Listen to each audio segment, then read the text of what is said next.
más de Tertulia Digital. Mi nombre es Clarisa Camargo. En esta ocasión estoy muy emocionada porque comparte este espacio un amigo muy estimado del medio artístico y que se ha desenvuelto de todas maneras como un escritor muy polifacético, además un excelentísimo pintor, y ahora está en una etapa que le ha generado muchas retribuciones, pues por lo menos a nivel de compartir el conocimiento. Mi estimadísimo doctor Ian Francisco Soriano, muchas gracias por estar con nosotros en esta tarde.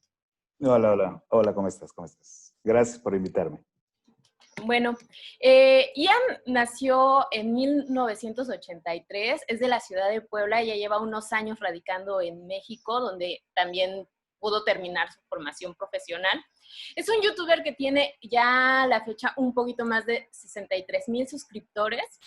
Y bueno, está incursionando en nuevos videos que son directos y que también ha trabajado algunos debates con Rafa López Borrego, Rayi Talks, y tiene como que actualmente un proyecto muy nuevo donde debate temas sobre el pop art y la actualidad, entre música, cultura popular y muchas temáticas. Bueno, para empezar, Ian, platícanos un poco cómo es que das este paso histórico de comenzar a publicar videos que no eran de tu autoría a comenzar a generar un contenido propio.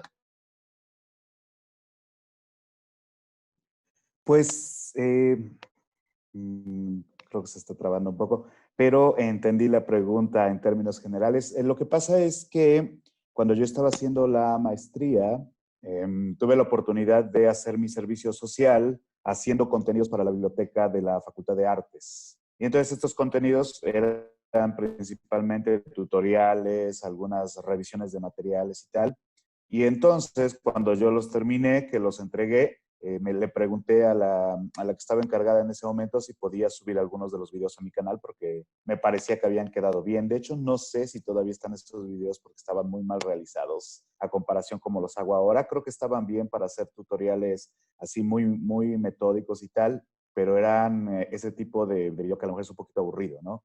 Pero lo empecé a subir al canal, empezaron a tener éxito y coincidió con que la nueva política de YouTube era muy restrictiva para contenidos de terceros. Y entonces cada 2, 3 días me llegaba que habían tirado un video, que había un reclamo de derechos de autor. Y al final lo que decidí fue dejar los documentales que estaba subiendo en un canal alternativo que todavía se puede consultar y a partir de ello empezar a trabajar en el canal principal, por decirlo de algún modo, únicamente con videos míos que había empezado que estaban funcionando y sobre todo lo primero que hacía era dar como opiniones, iba a exposiciones de museos y daba algunas reseñas y tal, pero por el mismo tiempo me causaba videos de reseñas desde mi estudio.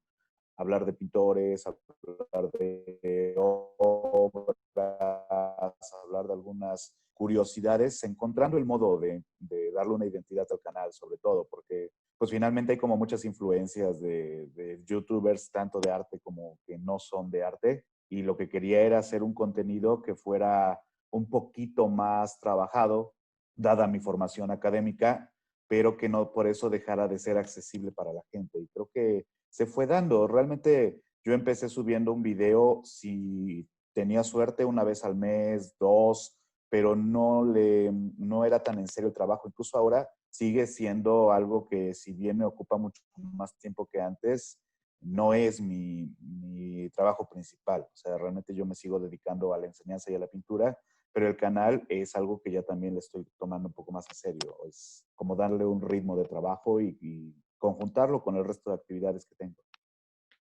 Bueno, y yo sé que te has dedicado ya hace mucho tiempo a realizar enseñanza, digamos, muy formal, académica, pero también tienes este contacto con las redes que te permite, pues, tener como asesorías en línea, no sé, en esta normalidad o nueva normalidad en la que vamos a ingresar, pues, ¿cómo va a ser tu trabajo de enseñanza?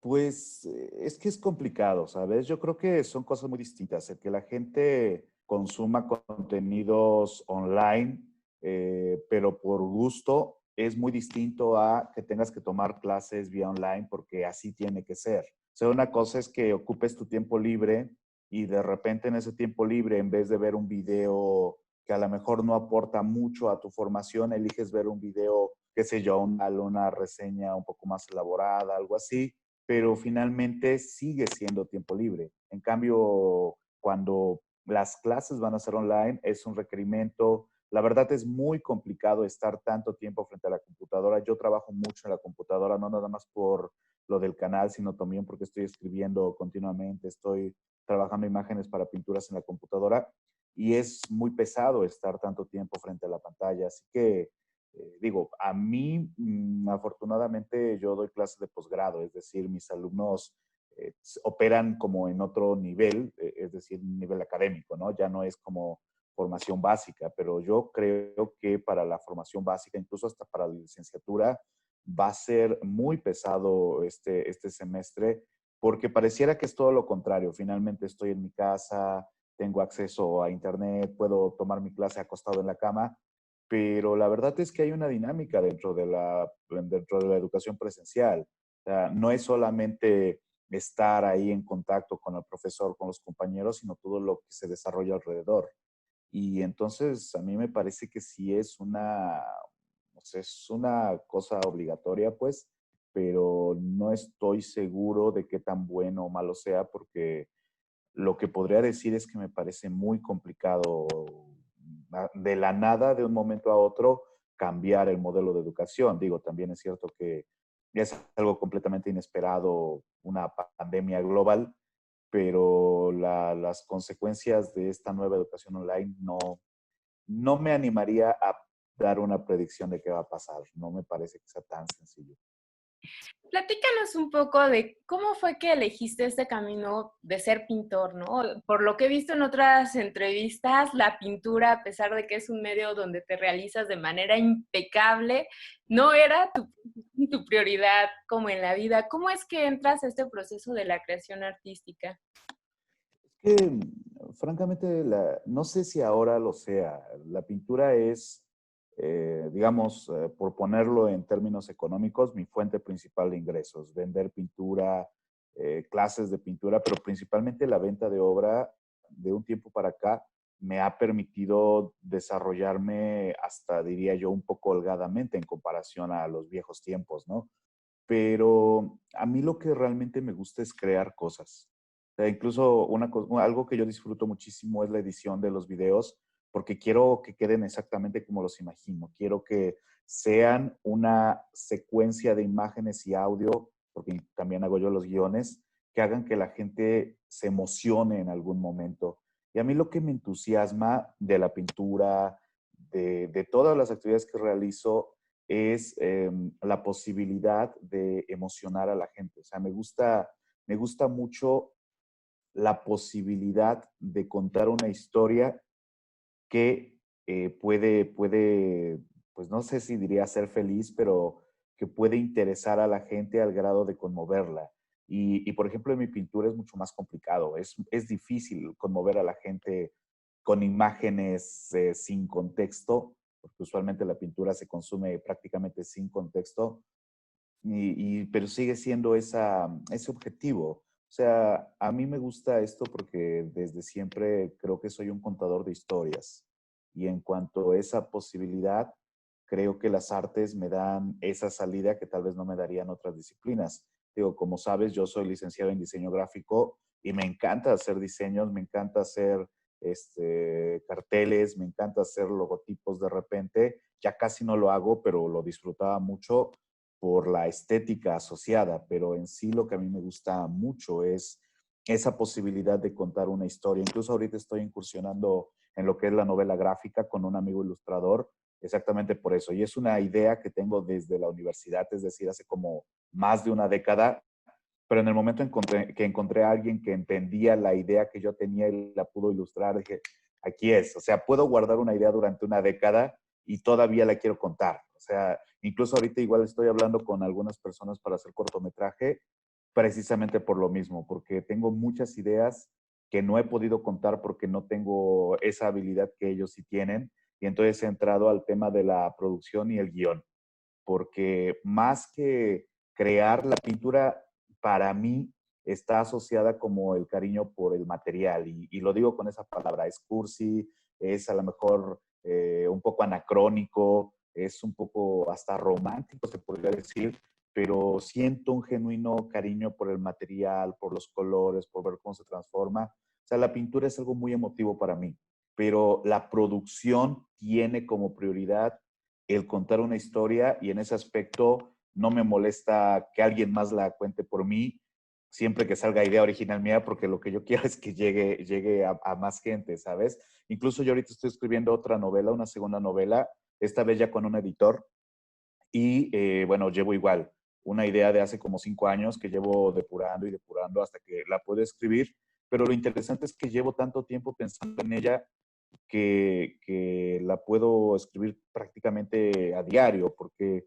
sé cómo se desarrollan, sé qué es lo que pasa, y en cambio la pintura es emocionante en ese aspecto porque hay muy poco control. Creo que a diferencia de mi labor literaria, en la pintura hay muy poco control y es, es una continua confrontación con el lienzo, con el material, con el pincel. Y además la pintura tiene una gama de posibilidades y un cúmulo de conocimientos que también son abrumadores. O sea, en cualquier caso yo diría, no es la misma emoción la que me lleva a pintar, que la que me lleva a escribir, que la que me lleva a guionizar, que la que me lleva a hacer videos, pero la búsqueda sí es el contar una historia que sea emocionante.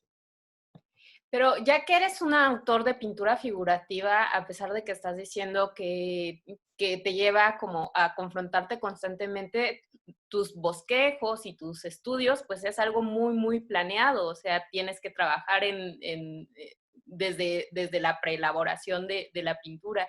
¿Cómo es que confrontas esa visión como de tener un objeto tan estudiado para poder plasmarlo y la idea como de la creatividad libre o quizás como esas ideas muy románticas que están sobre la inspiración y el genio?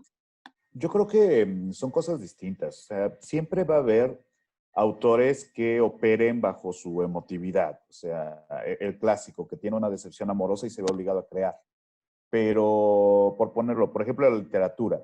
Tú tienes una decepción amorosa, eres Nietzsche y escribes así habló Zaratustra. O sea, es muy distinto que el que se revienta unas cancioncitas, son de Alex Intec, cosas así. O sea, el hecho de la emotividad siempre es un impulso creador, pero el conocimiento del usuario de dicha emotividad es lo que te lleva a lugares distintos. Si tú eres un pintor amateur que recién está empezando con los materiales y tal, y tienes algo muy, muy emocional, probablemente la pintura es una expresión genuina de esa sensación, pero tal vez a pesar de ser genuina no es exitosa. O sea, cuando tienes mayores conocimientos de las herramientas con las que te desenvuelves, te permite que la transición de lo emocional a plasmar esa emoción, valga la redundancia,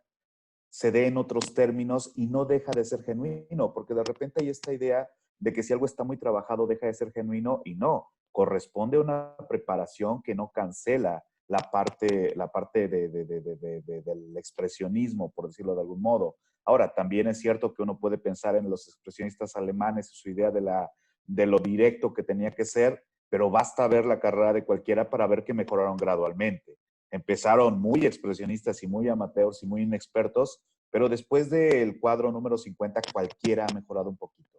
Es una cosa de irse desarrollando por diversos caminos. De repente hay gente que es autodidacta, que es extraordinaria. De repente hay gente que estudió con un buen maestro y es increíble. O sea, creo que no están peleados. Y por el otro lado, creo que de repente se sobrevalora lo emocional, no porque esa expresión emotiva sea menor, sino porque uno se emociona con muy pocas cosas, lo cual creo que está bien, pero diría Freud, para sublimar un impulso erótico tiene que ser una cantidad de energía considerable, o no cualquiera. Y entonces, de repente, cosas que te emocionan mucho, como por ejemplo, qué sé yo, cualquier cosa cotidiana que a lo mejor no es muy trascendental, resulta en una inspiración, pero tal vez es una inspiración menor. O sea, si uno ve la mayoría de las grandes obras pictóricas a nivel histórico de la figuración antes del siglo XXI, digamos, muchas están ancladas a hechos trascendentales. O sea, recogen de aquí, por acá, por ejemplo, en el caso de Bacon, que es el neoexpresionista por excelencia, que él tenía este dicho de que él no buscaba decir nada en sus pinturas, sino que simplemente era el impacto visual y tenías que quedarte con eso. Y es cierto, pero cuando tú pones las pinturas de Bacon cronológicamente, te das cuenta que es una biografía. O sea, que a lo mejor él quiere que no digan nada, pero dicen algo de él y solo necesitas ordenarlas para que te vayan diciendo cómo está, con quién está, qué pasó, cuándo hubo una ruptura, cuándo apareció alguien más. O sea, y es muy emotiva, es muy personal, es muy emocional, pero en el fondo sí cuenta algo, aunque Bacon no quiera que cuente. Y te digo, se ve muy claramente en sus trípticos. Los trípticos operan bajo la misma estructura que él decía que no había que entender nada, pero son narrativos. Es imposible no narrar en una pintura. Y en ese caso, te digo, es algo personal, pero ha sido llevado a un grado excelso creativo. En cambio, no sé si funciona al revés, que algo personal que sea muy pequeño pueda ser llevado a ese nivel, porque también para que eso suceda en alguien como Bacon tienes que vivir la vida con una intensidad que resulta aterradora para la generación actual.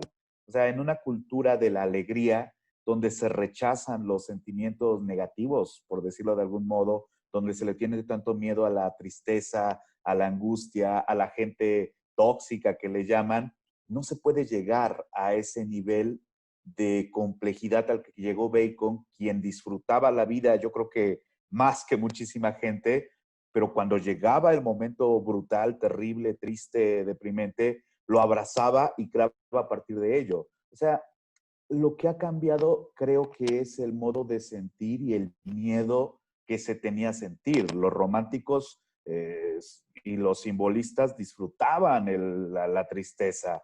En la Edad Media ya había esta figura del caballero que disfrutaba el rechazo de la mujer que ya estaba casada y vivía sufriendo porque le daba cierta nobleza. Y entonces uno sí lo tiene que conectar con cierto romanticismo, pero también creo que vivir conforme las tristezas y las alegrías dan cierta nobleza que se transmite en la obra. En cambio, rechazar los aspectos tristes, duros de la vida, banalizan de repente la creación, tengo esa impresión, ¿no? Tendría que desarrollarlo más, pero me da esa idea.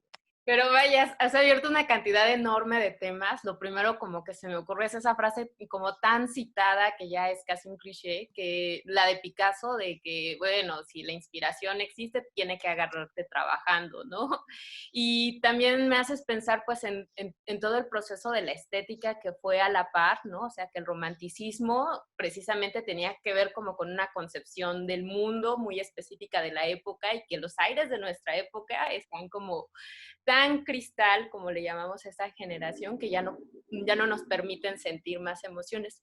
Pero pues me gustaría saber también mucho, ya hablando del aspecto particular de tu formación, ¿cómo es que das el salto de la licenciatura en diseño gráfico hacia la pintura? Pues es que realmente yo la licenciatura de diseño la estudié porque no había licenciatura en artes visuales en Puebla en ese momento. Y era lo más cercano que se me ocurría y no me llamaba la atención este colegio de artes que hay en Puebla, no me acuerdo cómo se llama, El Bauhaus, pero ¿no? bueno, ese y el otro, ves que hay como dos escuelas de arte, pero en el momento también lo que pasa es que mi padre trabajaba en la UNAM y mi mamá, que en paz descanse, era maestra de la UNAM, mis hermanos habían sido, UNAM, perdón, BUAP, y entonces sí era así como, bueno, la BUAP es la alma mater, ¿cómo no voy a entrar? Y entré a diseño, nunca me gustó mucho, me gustaba mucho como la parte creativa, ¿no? La que me daba más libertad, lo que te decía, el diseño de carteles, pero también nos enseñaron técnicas tradicionales, principalmente porque en ese momento eran las únicas que había, todavía no estaba lo digital tan omnipotente y omnipresente como actualmente, y entonces aprendimos serigrafía, revelado de cámara análoga, qué sé yo, grabado, reproducción con modelos mecánicos, o sea, tuve esa labor del diseñador gráfico artesanal. Y cuando terminé la licenciatura, justo estaba explotando pues, lo digital. Y aunque intuía que podía dar el salto a lo digital, lo que te decía hace un momento, siempre he tenido un gran cariño por sentir el material en las manos. O sea, lo que decía Marx, esta manipulación de la materia, siempre me ha gustado mucho. Y mi hermana, que es doctora en biología en la UNAM, me dijo, oye, hay una licenciatura por acá. Yo no sé si fue una exposición o algo, pero más o menos sus palabras fueron, hay una maestría de artes aquí y la verdad es que no creo que sea tan imposible que entres, ¿no?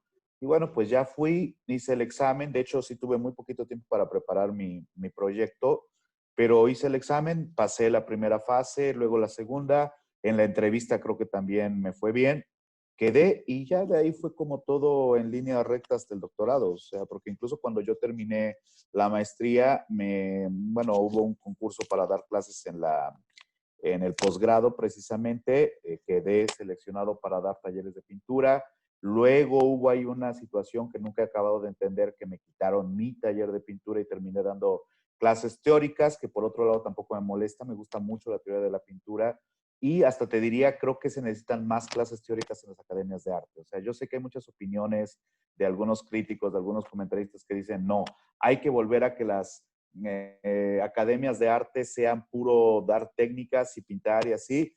Yo creo que no, yo creo que las clases teóricas son completamente vitales y no nada más sobre los materiales, también creo que tiene que incluir filosofía, estética principalmente, historia del arte, o sea, y entonces en ese aspecto no es como ¿cómo decirlo?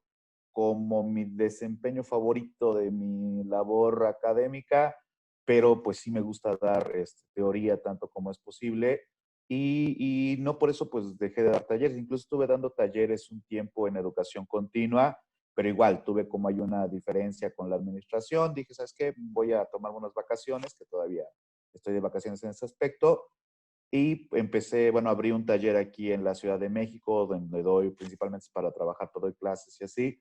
Y te digo, creo que el tiempo fue poniendo las cosas en su lugar, porque así que tú digas que mi plan era hacer un doctorado en arte, la verdad es que no tengo ni idea cómo pasó. O sea, un buen día ya estaba jurando que iba a desempeñarme honorablemente como doctor en artes, pero sí era como, no sé dónde estoy, o sea, no sé cómo llegué aquí. Y bueno, uno he tratado de hacer mejor esfuerzo. Es que, ¿sabes qué es lo que sí pasó también?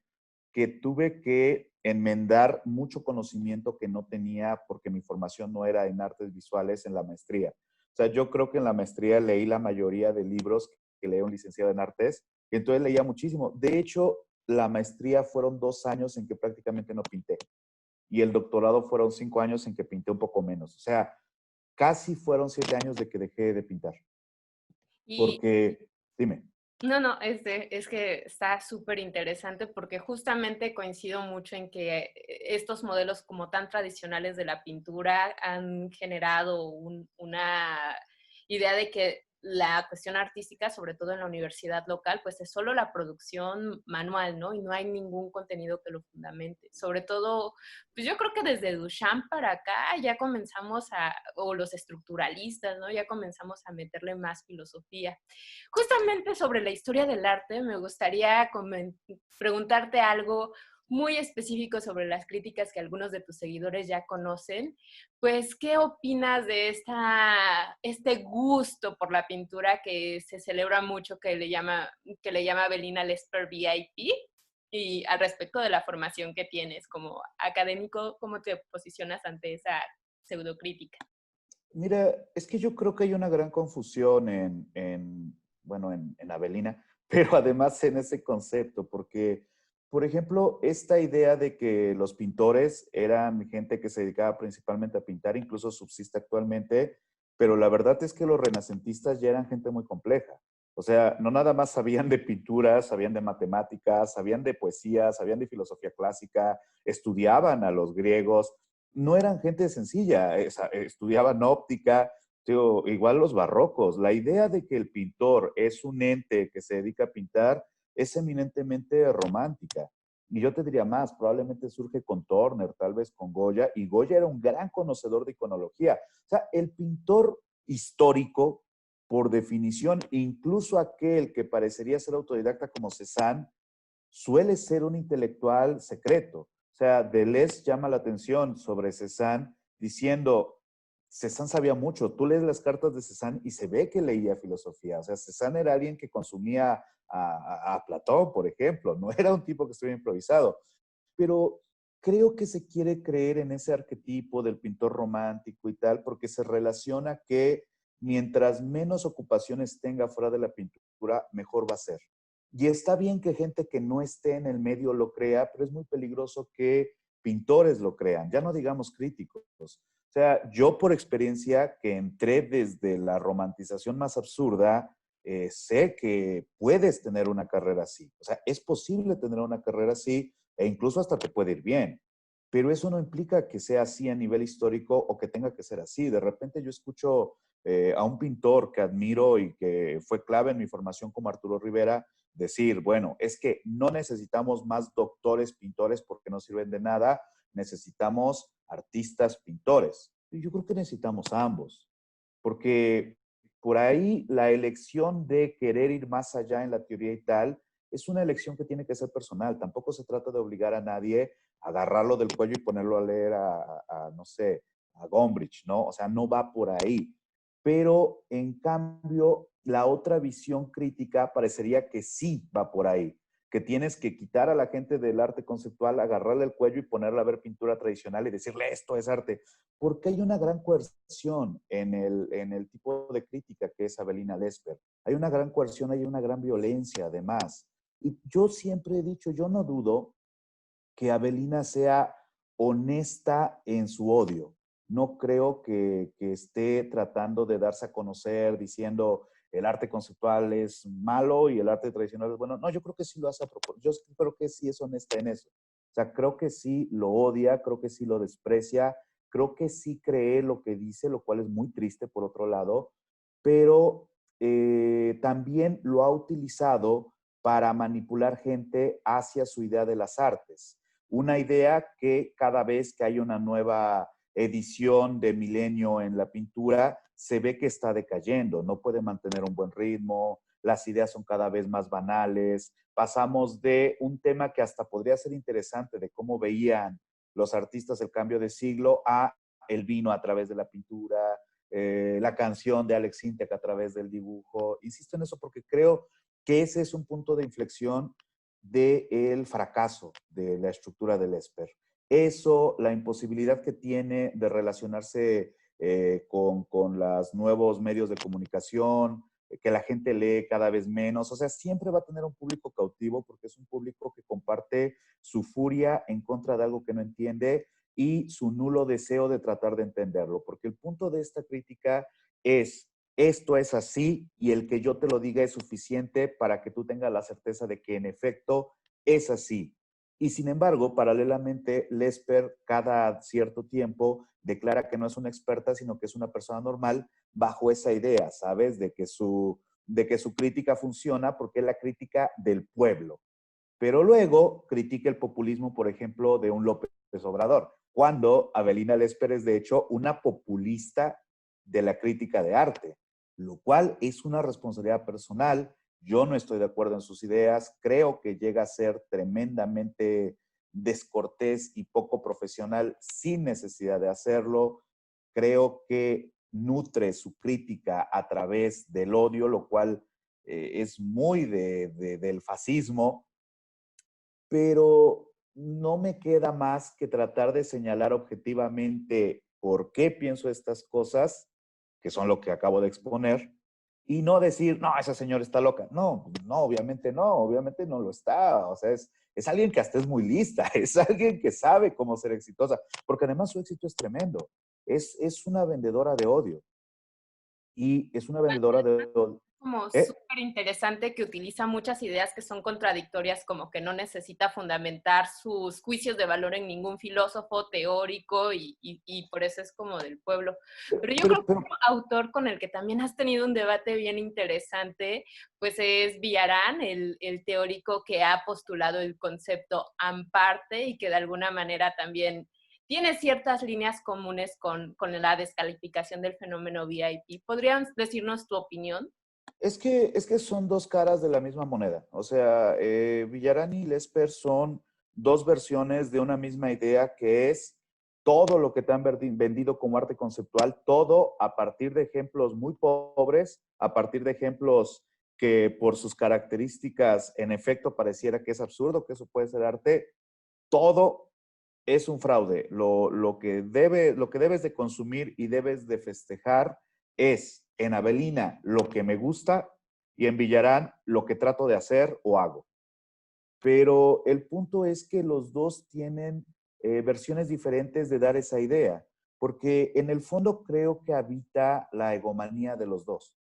O sea, creo que en el fondo en ambos hay una enorme soberbia de creer que pueden condensar en su propia persona y en su propio conocimiento qué es el arte, que a mí me parece imposible, porque solo para terminar con lo de Lesper, o sea, Lesper no es una persona ignorante, es una persona muy culta. O sea, Lesper, aun cuando dice, pues es que no tengo que justificarme con nadie, elige no justificarse con nadie porque podría, pero quiere decir, no, yo soy la que me rifo en este, porque sabe que justificarse en un filósofo implica, o en un esteta, implica entrar a un juego que va a perder.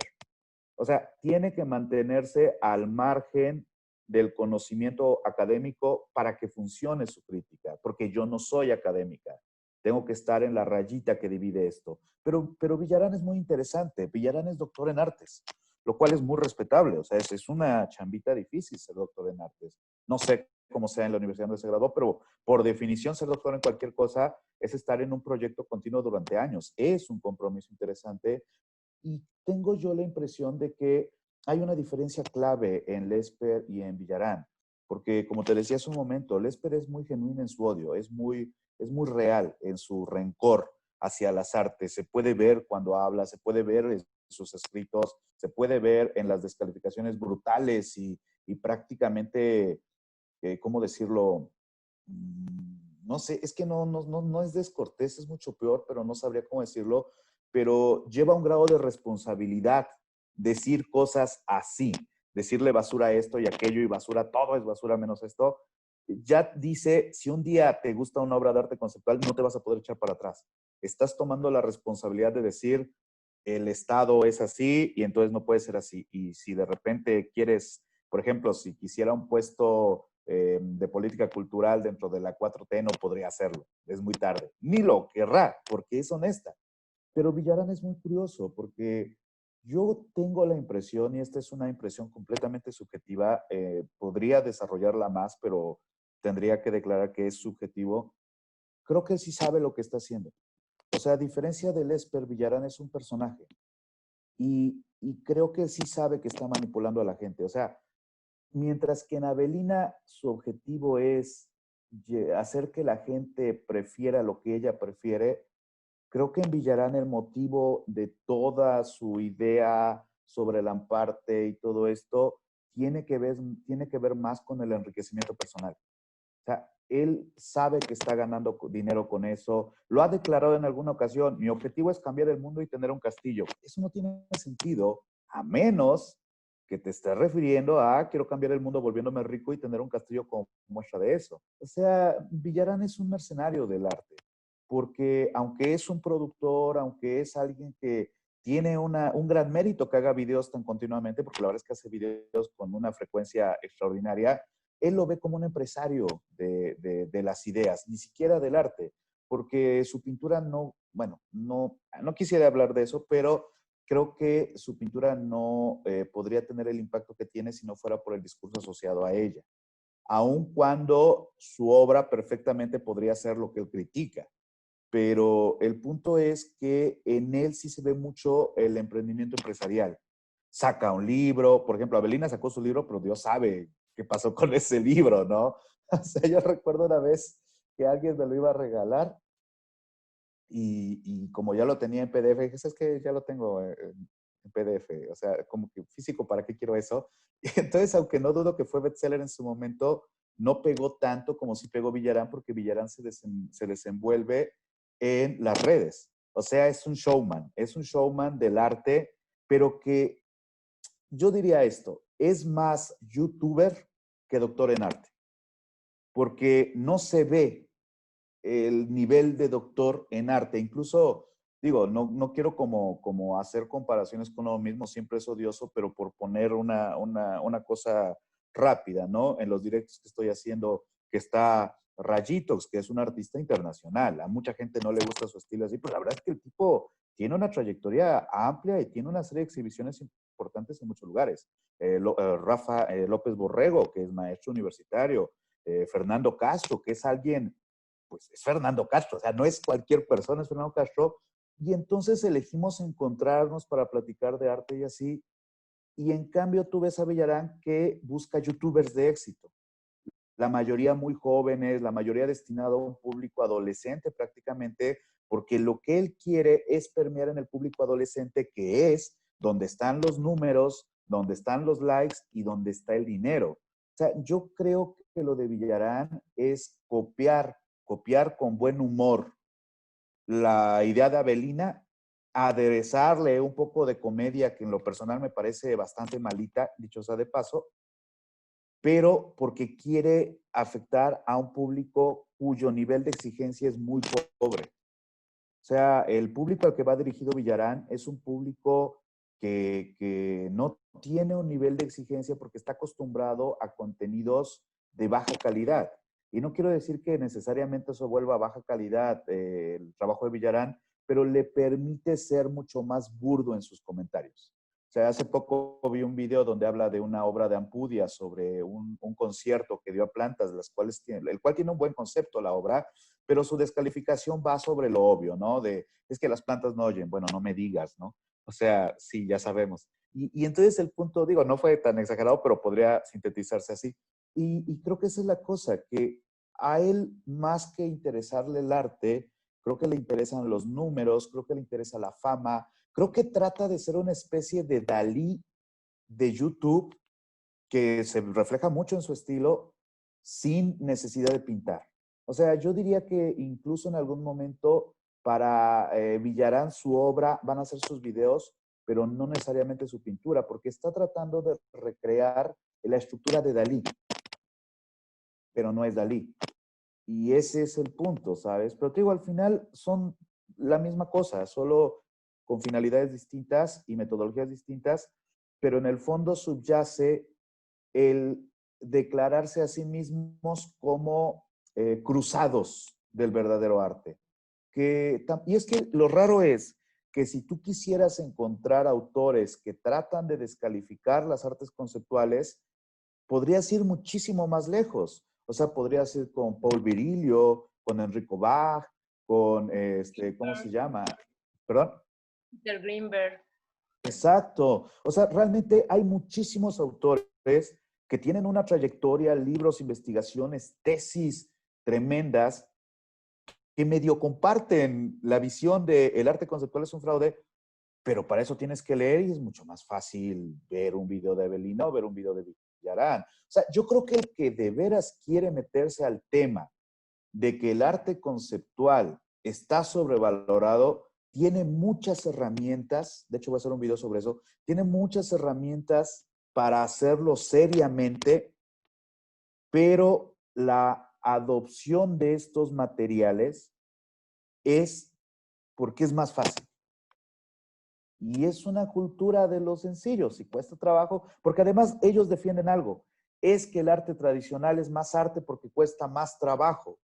No, bueno, sí, sí, pero trabajo también cuesta ser académico, ¿sabes? O sea, ya en el decir eso, Avelina cae en una contradicción porque dice, necesitamos más pintores y menos doctores. Ah, o sea, estás diciendo que la labor académica no es trabajo. O sea, para alguien que escribe es darse un tiro en el pie.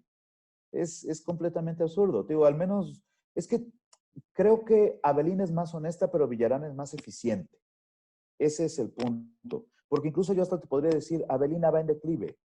Villarán también. Y es muy evidente que Villarán va en declive porque más allá de sus números, la misma relación que tenía con youtubers de arte se ha visto afectada. O sea, hay varios que hicieron videos con Villarán que son detractores del término porque han descubierto que no tiene sentido. El caso de la Gata Verde, el caso de no me acuerdo cuáles son este otro grupo de youtubers muy jóvenes que dijeron, ¿sabes qué? La cortamos porque ya es una muestra de su propia egomanía, ya no es útil, ya no es válido.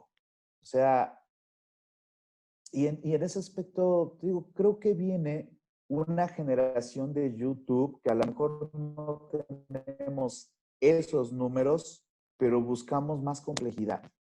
Y entonces eso ya va a condicionar que nuestros números son menores. Pero aún así, creo que se logra marcar una diferencia distinta. O sea, algo que me pasa a mí, que igual no quiero sonar engreído, pero es un buen ejemplo, es que de repente me escribe gente que decía, yo no sabía qué estudiar, tenía mucho miedo de estudiar arte, y después de que vi un video suyo, me metí a estudiar arte. Yo por ahí le arruiné la vida, pero también va a tener una complejidad intelectual que no tendría por otro lado. Y esto no es hablar mal de los que no tienen una formación académica, porque se entiende así lo que le pasó al pobre Tenoch, ¿no? Pero no es sobre eso. Simplemente es alertar sobre las distintas capacidades que vas a adquirir estudiando una carrera de artes, porque perfectamente puedes ser un artista exitoso sin estudiar una carrera. Incluso yo le digo a muchos de mis alumnos que están en los talleres de educación continua o los talleres de pintura, que me preguntan eso, y digo, mira, si tú quieres ser un pintor exitoso antes de los 40, probablemente no te conviene estudiar una carrera, porque la carrera no está hecha para que seas un artista famoso. Puede ser, pero no está hecha para eso. O sea, por ahí es Gabriel Orozco, pero no está hecha para eso. La carrera está hecha para que seas más complejo, para que seas más culto, para que estés más preparado, para que tengas una responsabilidad distinta con la producción y distinta con la sociedad. El autodidacta puede llegar a cotas de calidad extraordinarias y en una de esas a estructuras discursivas muy buenas, pero no va a ser lo mismo. O sea, no puedes llegar al mismo lugar utilizando estos dos caminos porque son caminos a lugares distintos. En algún lugar podría entrecruzarse el éxito, pero tienes que elegir qué es lo que quieres, porque tampoco es que sea menos el autodidacta, solo es distinto. Mayor complejidad, tal vez el autodidacta tiene mayor libertad, que también es valiosísimo, pero también tienes que saber que eligiendo el camino autodidacta te vas a perder una cantidad de conocimiento que difícilmente tendrás acá porque no tienes la estructura. O sea, no es que sea mejor o peor, son caminos distintos. Y yo ampliaría esto a las artes conceptuales o a las artes tradicionales. Mientras tú seas crítico, mientras tengas una receptividad para el discurso, mientras de veras trates de entender, mientras tú seas un ente complejo en tu crítica, no está bien o está mal que te guste o no, pero tienes que saber por qué, y no porque me dice Abelina que esto es basura o porque Villarán me dice que es amparte, tú tienes que saber por qué no te gusta y no simplemente descalificar apoyándote. Vi un video en YouTube que dice que es basura. No, explícame esa basura, porque la verdadera complejidad del ser humano está en la explicación de los fenómenos, no en la observación de los mismos. Para eso opina lo mismo que una gallina, no funciona así. Tienes que saber por qué, tienes que poder respaldar, porque si no te gusta una pieza de Gabriel Orozco, está bien que no te guste, no tienes que explicarme por qué. Pero cuando sales a decir al público que es basura, cobras la responsabilidad de decir por qué. Y decir es obvio no vale. No, no, tu opinión es una cosa. Externar tu opinión para convencer al público es otra cosa completamente distinta. Y ese es el punto, creo yo. Pero dime, Me ha ya encantado me mucho. extendí en ese tema. Sin embargo, sí, siempre nos quedamos cortos. Me gustó mucho porque justamente resolviste como las preguntas que yo tenía pensado hacerte, como esto de estudiar o no. Pero bueno, ya como para ir cerrando, me gustaría que por favor nos compartieras como cómo te encontramos en tus canales principales. También, pues, avisarles a todos que si quieren ver más sobre su obra, si necesitan, pues, a lo mejor, o si quieren apoyarle, tiene un canal de directos donde pueden así, cuando realiza un directo, pueden hacerle algunos pequeños depósitos. A veces rifa como obra, libros y muchas cosas. Eso es como muy interesante porque también está pues apoyando a la comunidad. Y bueno, también tiene muchos videos y tutoriales como dentro del primer canal o del canal principal, como cómo se crean bastidores, de enseñanza como técnica, material. Personalmente a mí un video que me cambió mucho la manera en que pensaba fue el de Rocco, y yo los invitaría también a ver los videos donde están muy bien estructurados, con un excelente guión y muy bien trabajados, y donde va explicando como cuáles son los procesos, porque bueno, si vas a fundamentar que una obra sea de calidad o esté sobrevalorada, yo creo que tendrías que darte una vuelta si quieres tener una visión más crítica. ¿Nos podrías compartir ya como para finalizar, pues, cómo te encontramos en las redes, en las ligas, tu trabajo, y pues ya irnos despidiendo con esto? Sí, bueno, en YouTube me pueden buscar como Francisco Soriano, doctor Francisco Soriano, y salen los canales ahí en las primeras opciones. O sea, está el canal principal, que es el que tiene 64,000 y tantos seguidores. El canal de directos, que está muy bajito, tiene como 2,000, 3,000 seguidores, pero realmente lo acabo de abrir y no le estoy prestando mucho tiempo. Es uno que hice para divertirme. Incluso ahí es como más relajada la convivencia. Digo, si eres hater, mejor te conviene ir ahí que al otro. Y bueno, mi página oficial, drfranciscosoriano.com. Y también para apoyos tengo un Patreon, que no es muy exitoso, pero está moviéndose cada vez más. Incluso es patreon.com/Francisco Soriano. Y bueno, también tengo Twitter, casi no lo uso, a veces lo uso para tirar hate a los hateadores de la 4T, pero casi no lo uso realmente. Y Instagram, el Instagram sí lo ocupo un poquito más, que es dr.francisco.soriano. Serían las redes que estoy manejando. No tengo Facebook, ni TikTok, ni nada. Pero los viernes suele hacer un recorrido virtual por Instagram. Si ustedes son artistas o si ustedes están caminando en estos pasos, yo creo que les convendría seguirlos, porque si les ayudas con un super chat, ve tu trabajo y lo critica en términos muy, muy objetivos. Muchísimas gracias, Ian, por estar conmigo en esta tarde. Me gustó mucho compartir toda esta sabiduría y les invito a todos para que sigan sus canales. A mí me parece que vale muchísimo la pena porque te aclaran puntos que quizás cuando no estás tan formado en la estética, en la historia del arte o en los procesos de producción mismos del arte plástico, creo que te sirven. Además que hace muchas otras críticas de otros fenómenos culturales como los tatuajes o en esta serie de videos que si es arte o si no es arte, el graffiti, creo que son muy, muy, muy interesantes.